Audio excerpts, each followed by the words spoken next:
সকালবেলায় বেরিয়ে পড়েছিলাম।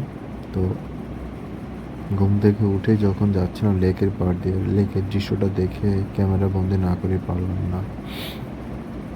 খুব সুন্দর। আর দেখতেই পাচ্ছেন সকালবেলা আসলে ঘুমটাও ঠিকমতো কমপ্লিট হয় না। খুব ভোরে উঠে যাই, উঠে ফ্রেশ হয়ে খাবার খেয়ে বেরিয়ে পড়ি অফিসের উদ্দেশ্যে।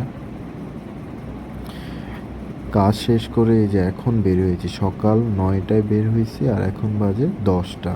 কাজ শেষ করে বাসায় ফিরছি, বাসায় যেতে যেতে ধরেন আরও 1 ঘন্টা। তো আজকে যেখানে কাজে গিয়েছিলাম কাজটা কমপ্লিট করতে পারি নাই, যার কারণে বসও সন্তুষ্ট না।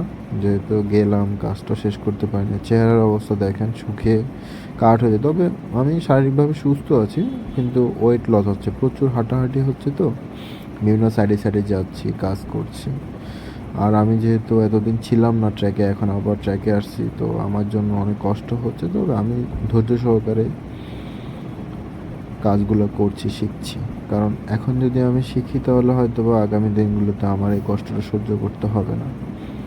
কারণ দীর্ঘ 3 বছর আমি নন টেকনিক্যাল কাজ করেছি, এখন আবার নিজের ট্র্যাকেই ফিরলাম।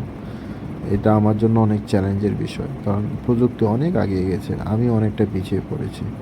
তখন টাকা বেশি দেখে নন টেকনিক্যালে চাকরি করেছি, এখন যখন ওই চাকরিটা হারিয়ে ফেলছি, এখন হচ্ছে বুঝতে পারছি আসলে, যার কারণে আবার নিজের টেকনিক্যালে আসতে চাচ্ছি এবং সেটাকে নিয়ে নিজের ক্যারিয়ার বিল্ড আপ করতে চাচ্ছি।